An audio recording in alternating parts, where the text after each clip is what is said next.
नमस्कार दर्शकों, साहित्य मन में आप सभी का स्वागत है। आज मैं आपके समक्ष एक बार फिर उपस्थित हूँ आवारा मसीहा जीवनी लेकर, जो कि लिखी है विष्णु प्रभाकर जी ने। इस जीवनी के प्रथम पर्व के जितने भी भाग थे वह पूर्ण हो चुके हैं। उनका वाचन वीडियो के रूप में आप मेरे चैनल से प्राप्त कर सकते हैं। अब हम शुरू करेंगे द्वितीय पर्व का भाग 6। अगर आपने भाग 6 से पूर्व द्वितीय पर्व के भी भाग 1, 2, 3, 4 और 5 का वाचन नहीं सुना तो आप मेरे चैनल से उनका वीडियो भी प्राप्त कर सकते हैं। अब हम शुरू करेंगे भाग 6। रंगून जाने से पहले शरद अपनी सब रचनाएं अपने मित्र के पास छोड़ गया था। उनमें उसकी एक लंबी कहानी बड़ी दीदी थी। वह सुरेंद्र नाथ के पास थी। जाते समय वह कह गया था, छापने की आवश्यकता नहीं, लेकिन छापना ही हो तो प्रवासी को छोड़कर और किसी पत्र में उसकी कोई भी रचना बिना अनुमति के न छापी जाए। अचानक सुरेंद्र नाथ की एक ऐसे व्यक्ति से भेंट हो गई जो इस काम में सहायक हो सकता था। भागलपुर के मुंशिक श्री ज्ञानेंद्र कुमार बंदोपाध्याय साहित्य रसिक व्यक्ति थे। प्रवासी के संपादक श्री रामानंद चट्टोपाध्याय से उनका परिचय भी था। वे सुरेंद्र नाथ की साहित्य संहार सभा नाम की संस्था के सदस्य बन गए थे। उस सभा में शरदचंद्र की रचनाएं पढ़ी जाती थीं। ज्ञानेंद्र बाबू को ये रचनाएं बहुत अच्छी लगी। प्रवासी में छपवाने का वायदा करके उन्होंने बड़ी दीदी की नकल प्राप्त कर ली। उन्हीं दिनों श्रीमती सरला देवी चौधरानी भारती निकालती थीं, लेकिन बहू स्वयं अधिकतर लाहौर में रहती थी। इसलिए प्रकाशन समय पर नहीं हो पाता था। उन्हें एक संपादक की आवश्यकता थी। संयोग से सुरेंद्र मोहन मुखोपाध्याय को इस काम के लिए चुना गया। वह शरद के मित्र थे। बड़ी दीदी के एक प्रति उनके पास भी थी। उन्होंने यह प्रति सरला देवी को पढ़ने के लिए दी। पता नहीं ज्ञानेंद्र बाबू ने उसे प्रवासी में छपवाने का प्रबंध किया या नहीं, पर सरला देवी से उसकी प्रशंसा अवश्य की थी। पढ़कर वह मुग्ध हो उठी। बोली, चमत्कार, इसे भारती में छपने के लिए दे दो। 3-4 संख्याओं में छापा और शुरू में लेखक का नाम मत दो। लोग समझेंगे कि यह रचना रविंद्रनाथ की है और इस प्रकार पत्रिका के देरी से प्रकाशित होने की बात वे भूल जाएंगे। सुरेंद्र मोहन ने कहा, छापने से पहले लेखक की अनुमति लेनी होगी। सरला देवी बोली, तो चिट्ठी लिखकर अनुमति ले लो। सुरेंद्र मोहन ने कहा, वह बर्मा में है, लेकिन कहाँ है इसका कोई ठिकाना नहीं। बहुत देर से मैंने उनकी कोई खबर नहीं पाई। सरला देवी बोली, जहाँ भी होंगे छपने पर किसी न किसी से इसकी चर्चा सुन ही लेंगे। क्या बिना अनुमति के छापने का दायित्व तुम नहीं ले सकते? सुरेंद्र मोहन गर्व से भर उठे। बोले, क्यों नहीं ले सकता? वह प्रचार के भूखे नहीं हैं। कहते हैं लिखने में मुझे आनंद आता है। तुम पढ़ो, वही काफ़ी है। छापने का क्या काम? तुम्हारे अतिरिक्त मेरी कहानी और कौन पढ़ेगा? सरला देवी बोली, ऐसे शक्तिशाली लेखक का इस प्रकार शर्मिला होना अच्छा नहीं। तुम यह उत्तरदायित्व लो और छाप दो। सुरेंद्र मोहन ने तुरंत 3 संख्याओं में छापने के लिए 3 भाग करके कहानी प्रेस में दी। लेकिन इसी बीच में अंतिम भाग न जाने कहाँ खो गया। अब क्या हो? मुखर्जी महाशय ने भागलपुर विभूति भूषण भट्ट को लिखा। उन्होंने उत्तर दिया कि शरद की सभी रचनाएं सुरेंद्र नाथ के पास हैं। मुखर्जी महाशय ने सुरेंद्र नाथ को लिखा, बड़ी दीदी का शेष अंश नकल करके तुरंत भेज दो, नहीं तो भारती का जीवन संकट में पड़ जाएगा। सुरेंद्र नाथ जानते थे कि शरद कहाँ है। उन्होंने उसी पते पर लिखा। उत्तर आया, दे दो, अब और कोई रास्ता ही नहीं है। भारती का वह अंक प्रकाशित होते ही बंगाल के साहित्यिक क्षेत्र में हलचल पैदा हो गई। इतनी सुंदर रचना किसने लिखी है? भाषा और शैली कैसी परिष्कृत है, प्यारी और गटी हुई है। यह तो बंगाल के घर घर की कहानी है। किसी कुशल चितेरे ने कैसी सुगढ़ता से इसे कागज पर उतारा है। जो साहित्य के मर्मज्ञ थे उन्होंने सोचा हो न हो रविंद्रनाथ के शदम नाम से यह कहानी लिखी है। उनके अतिरिक्त ऐसी सशक्त और उत्कृष्ट रचना और कौन कर सकता है? बंग दर्शन के संपादक शैलेश चंद्र मजुमदार की भी यही राय थी, लेकिन कुछ दिन पूर्व ही रविंद्रनाथ ने उनसे कहा था कि वह इस समय नया उपन्यास लिखने की स्थिति में नहीं है।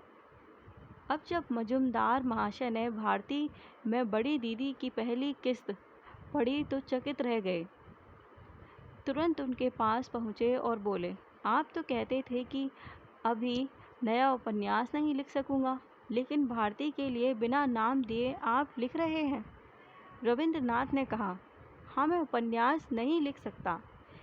किसी ने मेरी कविता बबीता इधर उधर से लेकर छाप दी होगी।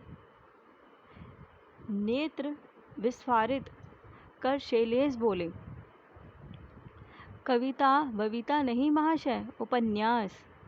रविंद्रनाथ अवाक रह गए, बोले, उपन्यास? क्या कहते हो शैलेश? मैंने उपन्यास लिखा और वह भारती में प्रकाशित हुआ? नहीं, निश्चय ही कहीं भूल हुई है। विरक्त भाव से भारती में प्रकाशित बड़ी दीदी के अंश जेब से निकालकर शैलेश ने कहा, नाम न देने से क्या आप छिप सकते हैं? शैलेश के अभियोग की तीव्रता के कारण हो या बड़ी दीदी के प्रारंभिक 2-4 पंक्तियों के आकर्षण के कारण रविंद्र ने निस्तब्ध होकर उस अंश को पढ़ डाला। पढ़कर बोले, सचमुच रचना बड़ी चमत्कारपूर्ण है, लेकिन मेरी नहीं है, किसी दूसरे ही व्यक्ति की है, पर जिसकी भी हो वह असाधारण रूप से शक्तिशाली लेखक हैं। ठाकुर परिवार के दूसरे भागों ने भी इस कविता को पढ़ा। ठाकुर परिवार के दूसरे लोगों ने भी इस कविता को पढ़ा। वे सब ही यह जानने को उत्सुक हो उठे कि आखिर इसका लेखक कौन है। अवनींद्र नाथ ठाकुर के दामाद मणिलाल गंगोपाध्याय भारती के संपादक सुरेंद्र मोहन मुखर्जी के अंतरंग मित्र थे। उन्हीं से जाकर उन्होंने लेखक का परिचय पूछा। फिर एक दिन उनको अवनींद्र नाथ के पास ले आए। वहाँ से वह दोनों रविंद्रनाथ के पास गए। रविंद्रनाथ ने शरदचंद्र के बारे में सुरेंद्र मोहन से उनके प्रश्न पूछ डाले। सब कुछ बताने के बाद सुरेंद्र मोहन ने कहा, उसकी लिखी हुई ऐसी बहुत सी कहानियाँ हैं।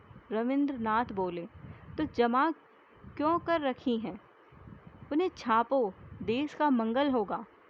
सुरेंद्र मोहन ने कहा, लेकिन वह यहाँ नहीं है। रंगून में कहाँ रहता है मुझे पता नहीं। उसकी अनुमति के बिना उसकी रचनाएं नहीं छप सकती। रविंद्रनाथ बोले, कुछ भी करो, उसका पता लगाओ, उसे पकड़ लाओ। बंगाल में उसके जोड़ का लेखक नहीं मिल सकता। महान तालस्टॉय ने अपनी प्रथम कहानी बचपन एल.एन. के कथम नाम से लिखी थी और उसे पढ़कर सेंट पीटर्सबर्ग के साहित्यिक क्षेत्रों में जैसे तूफान आ गया था। एक लेखक तो घर घर जाकर उस कहानी को सुनाते थे। और तुर्गनेव ने उस अज्ञात लेखक के वैसी ही प्रशंसा की थी जैसी रविंद्रनाथ ने शरद की। उसने संपादक को लिखा था, यह निश्चय ही प्रतिभाशाली है, उसे लिखो कि वह लिखता रहे। उसे यह भी बता दो कि मैं उसे प्रणाम करता हूँ और अपनी शुभकामनाएं और प्रशंसा भेजता हूँ। शरद ने रंगून में बड़ी दीदी के स्वागत की बात न सुनी हो, ऐसा नहीं सुनकर वह प्रश्न भी हुआ, लेकिन जैसा कि उसका स्वभाव था उसने वहाँ किसी से इसकी चर्चा नहीं की। लेकिन जब तीसरी किस्त पर लेखक का नाम छपा तो मित्रों को शंका हुई कि कहीं यह हमारा पगला शरद तो नहीं है। उनमें से किसी ने शरद चंद्र से पूछा, क्या बड़ी दीदी के लेखक तुम ही हो? शरद ने दृढ़ता से उत्तर दिया, मैंने अपनी कोई रचना भारती को नहीं भेजी, लेकिन अपने अंतरंग मित्रों से उसने कुछ नहीं छिपाया। योगेंद्रनाथ सरकार को सब कुछ बता दिया। कहा, यह रचना मैंने बचपन में लिखी थी, सुरेंद्र के पास छोड़ आया था, उसी ने दे दी। बड़ी दीदी के प्रकाशन के बाद वह कलकत्ता आया। हाइड्रोसिल का ऑपरेशन कराना था। कारमाइकल कॉलेज में वह ऑपरेशन हुआ। 4 महीने तक वह कलकत्ता रहा, लेकिन इच्छा होने पर भी शर्म के मारे अपने किसी अंतरंग मित्र से नहीं मिला। जैसे अपने रंगून के जीवन के कारण वह उनका सामना करने से कतराता हो, लेकिन वह भले ही मित्रों से ना मिल सके हों। विवाह के योग्य कन्याओं के पिताओं ने उसे खूब परेशान किया। एक पत्र में उसने लिखा, मेरे दुख के दिनों में वे ना जाने कहाँ थे, किंतु आज तक निश्चित होकर दिन काट देने का समय आया है, तो वह दया करके झुंड के झुंड न जाने किस अज्ञात स्थान से बाहर आ रहे हैं। समझ में नहीं आता। जब कभी भी वह कलकत्ता आता तो न मित्रों के पास ठहरता और न रिश्तेदारों के पास। उसका आवास बदनाम गलियों में ही होता था। इन्हीं बदनाम गलियों की बदनाम नारियों से उसने नारित्व की खोज की थी। न जाने कितनी अभागी नारियों का इतिहास उसने संचित किया था। उनके पास रहकर उसने गीत सीखे और अपने मुंह से अपनी यह सुख्याति करते हुए यह कभी नहीं झिझका। इसलिए यह आश्चर्य की बात नहीं कि बड़ी दीदी का ऐसा भव्य स्वागत होने पर भी उसने सुरेंद्र मोहन से मिलना ठीक नहीं समझा। जाते समय वह अपने छोटे भाई प्रभास चंद्र से केवल इतना कह गया था कि भारती के जिन अंकों में बड़ी दीदी प्रकाशित हुई है वह अंक खरीद कर वह उसे भेज दे। वह अपने मित्रों से क्यों नहीं मिल सका, इसका कारण उसने भले उस पत्र में स्पष्ट किया है जो उसने रंगून लौटकर विभूति भूषण भट्ट को लिखा था। इस पत्र से यह भी स्पष्ट हो जाता है कि अपने कथाकथित अज्ञातवास के दिनों में वह मित्रों को यदा कदा पत्र लिखता रहा है। उन्होंने ही उसे उत्तर नहीं दिया। बहुत दिन बाद पत्र लिख रहा हूँ, प्रार्थना करता हूँ तुम्हें मिल जाए। मेरे सभी दुष्कर्मों को भूलकर इसे प्यार की दृष्टि से पढ़ना भाई, जिससे यह लिखना सार्थक हो जाए। तुम्हें चिट्ठी लिखते लज्जा आती है, डर भी लगता है कि मेरे इस हिज्जों की गलती से भरे विशृंखल लेख को देखकर तुम हंसोगे और सोचोगे कि बचपन में इसे कैसे प्यार करता रहूं, कैसा अभागा हूँ मैं। 4 महीने कलकत्ता रहने पर भी तुमसे मिल नहीं सका। उन दिनों तुम भी कलकत्ता में आए हुए थे। अब ऐसा लगता है कि फिर कभी तुमसे भेंट नहीं होगी। एक बार आशरू के साथ, एक बार अकेले ही तुम्हारे घर जाने को तैयार हुआ, किंतु शर्म के मारे जा नहीं सका। पंटू, कैसा दुर्भाग्यपूर्ण है जीवन मेरा, कैसा अर्थहीन, निष्फल, नीरस दिन। मास वर्ष सिर पर से गुजर जाते हैं। सोच नहीं पाता। भगवान ने जब बुद्धि दी थी तो थोड़ी सुबुद्धि भी दे सकते थे। नहीं दी तो इतना प्यार करना क्यों सिखाया? प्यार करने के लिए एक पात्र मुझे भी दे देते तो क्या उनके विश्व में मनुष्यों की कमी पड़ जाती? नहीं जानता यह उनका कैसा न्याय है। सोचता हूँ जो मेरे आत्मीय बंधु बांधव हैं उन सभी का मैं घृणा का पात्र हूँ। इस बात का ज्ञान कितना मर्मांतक है यह बताने पर भी लोग विश्वास नहीं करेंगे। जानता हूँ विश्वास करने का कोई मार्ग ही मैंने नहीं छोड़ा है।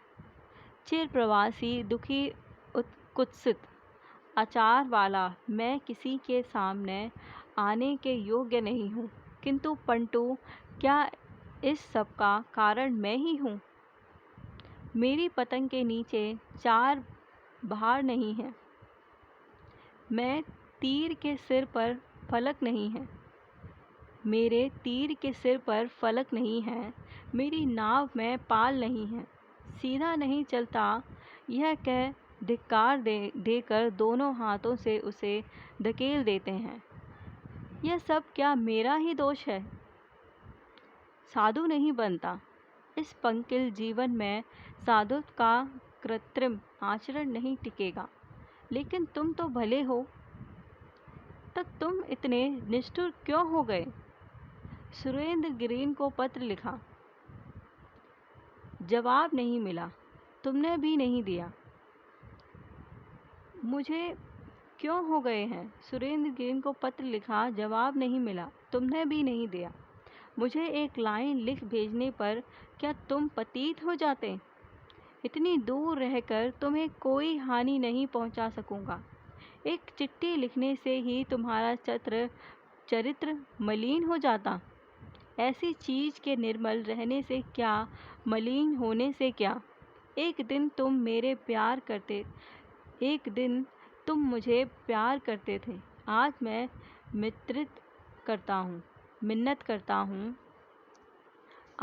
मिन्नत करता हूँ कि इस चिट्ठी का जवाब देना भाई। हमेशा मेरे मन में यह विश्वास रहा है कि तुम और बूढ़ी निरुपमा देवी कभी मुझसे विमुख नहीं होंगे। मेरा यह विश्वास भंग मत करना। यदि मिथ्या भी हो तो उससे क्या हानि? यह मिथ्या किसी की कोई हानि नहीं करेगा, बल्कि एक व्यक्ति को आश्रय देगा। नैतिक अवनति के कारण मैं कितना गिर चुका हूँ यह माप कर देखने की शिक्षा मुझे नहीं मिली। किंतु दया, माया और प्यार के स्वर्णांग में एक तिल भी दाग नहीं लगेगा, यह निश्चित रूप से कह सकता हूँ। लेकिन ऐसा लगता है कि अगले 4 वर्षों में इस विश्वास की बहुत रक्षा नहीं हो सकी। स्वयं उसने भी अपने को प्रकट करने की कोई चेष्टा नहीं की। यश की कामना उसे जरा भी नहीं थी। मामा गिरीन्द्रनाथ को उसने लिखा था, यदि मैं यश लोलुप होता तो इतने दिन, इतना समय, इतने सहज भाव से नष्ट न कर पाता। मंदिर गल्प पर पारितोषिक मिलने पर भी उसने अपने को प्रकट नहीं किया। बड़ी दीदी के छपने पर भी नहीं किया। रविंद्रनाथ की भूरी भूरी प्रशंसा पाकर भी वह अंधकार में छिपा रहा। लेकिन निश्चय ही कुछ ऐसा हो चुका था जिसने न केवल उसके जीवन को ही बदल दिया, बल्कि भारतीय साहित्य की धारा को भी नया मोड़ दिया। जन मन को अभिभूत कर देने वाली एक जीवंत सृजनात्मक शक्ति, मानव की अभिज्ञता को रूप देने वाला एक महान लोकप्रिय कथा शिल्पी। क्या सचमुच उसका जन्म हुआ होता यदि सुरेंद्र मोहन ने भारती में बड़ी दीदी को प्रकाशित ना कर दिया होता? यह कल्पना करना कठिन नहीं है कि यदि ऐसा ना होता तो अपने को छिपाने की प्रवृत्ति में सिद्धहस्त शरद की प्रतिभा रंगून के अकाउंटेंट जनरल के दफ्तर की फाइलों में ही दफन होकर रह जाती। अपने को छिपाने की इस प्रवृत्ति का कारण प्रयुक्त पत्र में ढूंढा जा सकता है। कुछ और लोगों ने भी नाना रूपों में इसका विश्लेषण किया है। हिंदी के सुप्रसिद्ध साहित्यकार श्री इलाचंद्र जोशी ने, जो कलकत्ता में कई वर्ष उनके संपर्क में रहे, लिखा है, ऐसा जान पड़ता है कि साहित्य समाज में अपरिचित और अज्ञात बने रहने में उसे एक विचित्र प्रकार के सुख का अनुभव होता था। उसके अंतर में कुछ ऐसी ग्रंथियां थीं कि जिनके कारण वह अपने जीवन काल में ख्याति का सामना करने से कतराता था और लिखता इसलिए चला जाता था कि उसकी मृत्यु के बाद उनका प्रकाशन हो। तब एक स्वर्ग लेखक की रचनाओं के भीतर से बोलने वाली महान आत्मा समस्त लेखकों पर हावी हो जाए। शायद इसलिए लिखना उसका किसी दिन नहीं रुका। धीमी गति से वह निरंतर चलता रहा। फिर भी उसके वर्मा के साहित्यों में बहुत कम लोग जानते थे कि शरद सचमुच एक सुंदर लेखक है। यह रहस्य प्रकट हुआ उसके एक निबंध से जो उसने बंगाल क्लब की साहित्य गोष्ठी के लिए लिखा था। इस क्लब की स्थापना बंगाल सोशल क्लब से अलग हो जाने वाले कुछ सदस्यों ने की थी। इसकी गोष्ठी में कविता, कहानी तथा विभिन्न विषयों पर प्रबंध पढ़े जाते थे, उन पर चर्चा होती थी। शरद वाक्यपटु तो था ही, आलोचना करने पर आगे रहता। तब कई बार मित्रों ने उससे कहा, इतना बोलते हो तो स्वयं क्यों नहीं लिखते? उसने उत्तर दिया, मैं लिखना नहीं जानता, बहुत कम पढ़ा लिखा हूँ। वही झूठ, वही अपने को छुपाने की प्रवृत्ति। लेकिन एक दिन जब नारी चरित्र को लेकर उस गोष्ठी में तुमुल तर्क युद्ध मच उठा, तब अनेक विद्वानों की पुस्तकों में उद्धरण देकर उसने सबको चकित कर दिया। यहीं पर वह फंस गया। मित्रों ने कहा, तुम तो कहते थे कि बहुत कम पढ़े लिखे हो, इतना ज्ञान बिना पढ़े कैसे हो सकता है? अगली बार तुम्हें निबंध लिखना होगा। बचने का कोई मार्ग शेष नहीं रहा था। उसी समय यह घोषणा कर दी गई थी कि नारी के सामाजिक जीवन पर यौन प्रभाव विषय को लेकर आगामी बैठक में शरद एक निबंध पढ़ेगा। शीर्षक होगा नारी का इतिहास। इस स्वीकृति के बाद सदस्यों में, विशेषकर युवकों में, उत्साह की जैसे कोई सीमा न रही। बड़ी उत्सुकता से वह उस दिन की राह देखने लगे। निश्चित दिन और निश्चित समय पर वह सभा आरंभ हुई। विषय की रोचकता के अनुरूप उस दिन काफ़ी भीड़ थी, लेकिन वक्ता शरद कहीं नहीं दिखाई दे रहा था। समय बीतने लगा, भीड़ से व्यग्रता भी बढ़ने लगी। सभापति कुर्सी पर बैठे बैठे थक गए। आखिर यह निश्चय किया गया कि 2 सदस्य शरद को बुलाने के लिए उसके घर रवाना हों और इस बीच में उद्बोधन संगीत के साथ सभा का कार्य आरंभ कर दिया जाए। खूब वर्षा हो रही थी। योगेंद्र नाथ सरकार एक अन्य सदस्य के साथ 1.5 मील की यात्रा पर निकले, लेकिन जब खबर पहुँचे तो पाया कि शरद वहाँ भी नहीं है। बहुत पुकारने पर एक व्यक्ति बाहर आया। सरकार ने कहा, क्या शरद अंदर नहीं है? उस व्यक्ति ने पूछा, आप कौन हैं और कहाँ से आए हैं?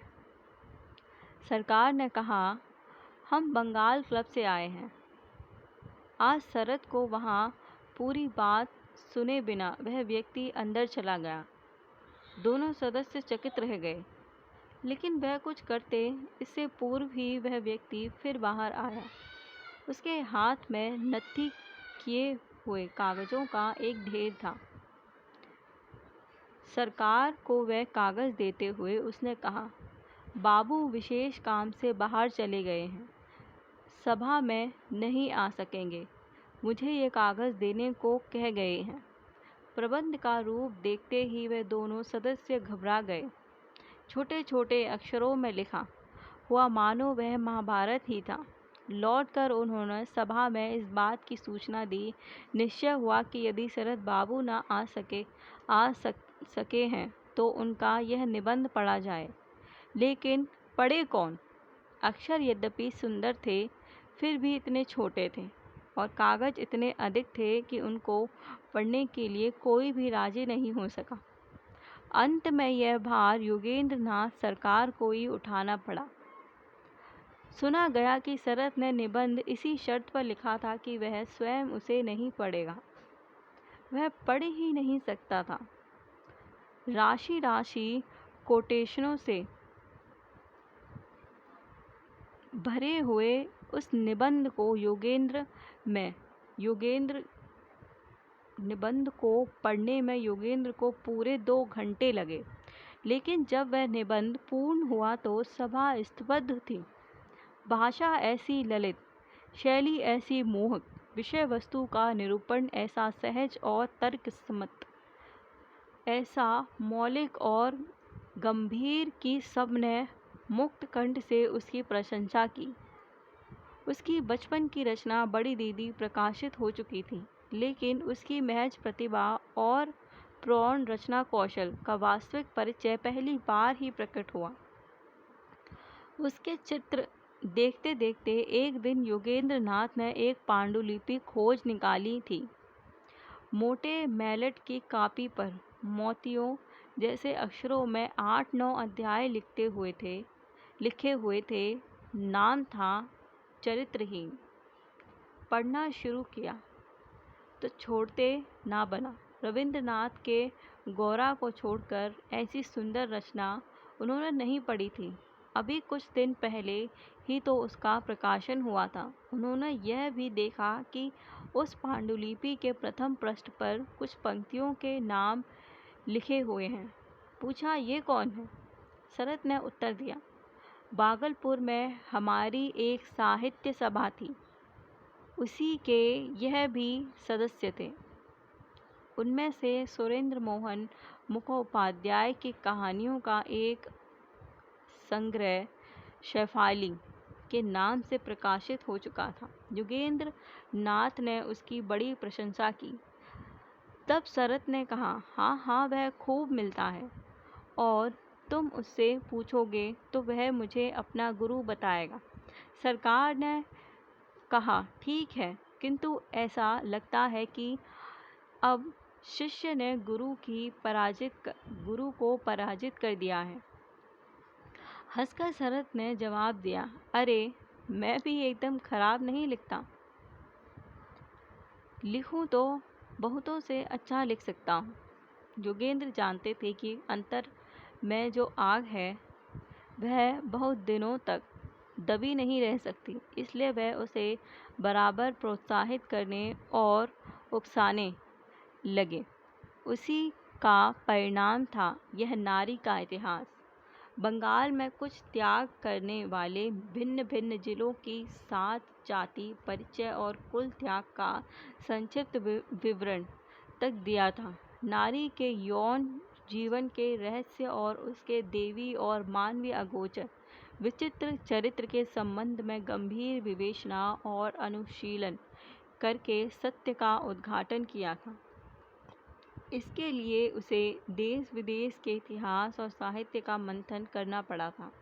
अपने इस संग्रह के संबंध में बहुत दिन बाद उसने लिखा, इस बात को असंदिग्ध रूप से जान सका कि जो कुल त्याग करके आती है उनमें 80% प्रायः सधवाएं हैं, विधवाएं बहुत ही कम हैं। पति के जीवन रहने से ही क्या, कड़े पहरे रखने से ही क्या और विधवा होने से भी क्या। अनेक दुखों से नारी अपना धर्म नष्ट करने के लिए तैयार होती है और जिस लिए होती है वह पररुच का रूप नहीं, किसी विभत्स प्रवृत्ति का लोभ भी नहीं। जब वह अपनी इतनी बड़ी वस्तु को नष्ट करती है तो बाहर जाकर किसी आश्रय वस्तु को पाने के लोभ से नहीं, सिर्फ किसी बात से अपने को मुक्त करने के लिए ही इस दुख को सिर पर उठा लेती है। लेकिन साधारण लोग यह मानने को तैयार नहीं थे कि शरद जैसा क्लर्क पश्चिम के दर्शन शास्त्रियों का अध्ययन भी कर सकता है। इसलिए जब भी वह गंभीरता से बातचीत करता तो वह कुछ ना समझ पाने और मजाक उड़ाने लगते। अरे क्या शरद चाटुर्य है, न जाने यह क्या बकता रहता है। वह कुछ भी समझते हो, पर वह खूब पढ़ता था।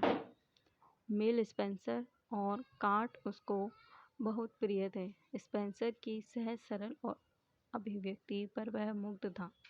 जानता था कि सत्य की सहज उपलब्धि के बिना अभिव्यक्ति सहज नहीं हो सकती।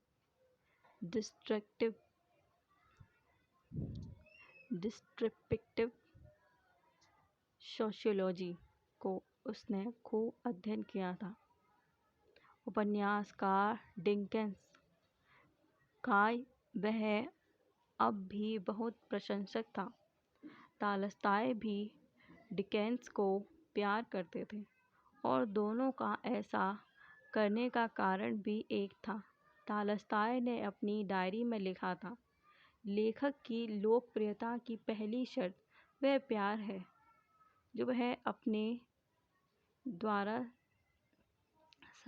सृजित चरित्रों के प्रति प्रकट करता है। इसलिए तो डिकेंस के चरित्र तमाम विश्व के समान मित्र हैं। शरद अमेरिका और रूस के मनुष्यों को एक करने वाले इन्हीं चरित्रों की तलाश में था। डिकेंस के अतिरिक्त टॉलस्टॉय तथा ज़ोला और हेनरी वुड भी उसके प्रिय रहे थे, लेकिन रविंद्रनाथ के प्रति उसकी भक्ति की सीमा नहीं थी। उसने बड़ा कोई कवि है, उनसे बड़ा कोई कवि है यह मानने को वह तैयार नहीं था। कहता था, दूसरे कवियों में जैसा होने की चेष्टा की जा सकती है, पर रवि बाबू देखो तो उसकी यह कविता, ऐसी सुंदर कविता कोई कर सकता है। जीवने यत पूजा हला ना सारा,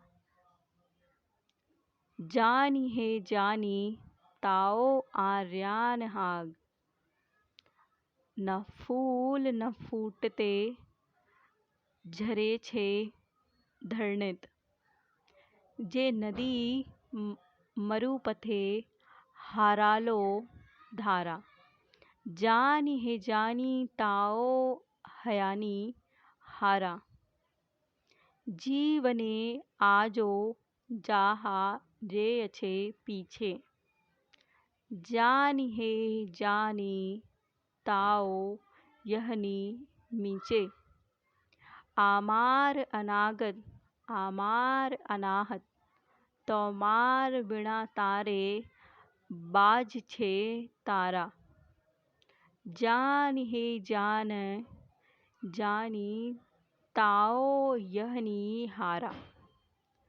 पढ़ते पढ़ते उसके नयन भीग आए। बोला, कविता के मूल में कल्पना होने से ही वह महान नहीं हो जाती। सत्य की उपलब्धि भी होनी चाहिए, तभी साहित्य की सृष्टि होती है। सरकार ने कहा, बहुत से लोग कहते हैं कि रवि बाबू की कविता बहुत कठिन है। शरद बोला, यह तो ठीक है, परंतु सहानुभूति की ऊष्मा से जो वस्तु क्लिष्टता को सरलता में बदल देती है, उसकी उपलब्धि अंतर से ही हो सकती है। नहीं तो कविता को समझने की चेष्टा विडंबना मात्र है। कविता ऐसी हो जो पढ़ने सुनने में सुंदर लगे, एक बार पढ़ने सुनने मात्र से तृप्ति ना हो, जिसमें ऐसा गहरा भाव हो जो सहज धारणा से परे हो। नहीं तो मार ले धक्का तुम्ही मार ले धक्का, आमी मारलाम ठेला। इसे क्या कविता कहते हैं? यह तो उन श्रीमान वंशी मोहन की ओ हे तालक गाछ तुम्ही कैनो ऐतो लंबा भीत जगदम्बा जैसी कविता है। यहाँ ये भाव पूर्ण होता है। मैं आपसे फिर मिलूँगी एक नई वीडियो के साथ। तब तक के लिए आप सभी को नमस्कार। मेरा वीडियो देखने के लिए आपका धन्यवाद।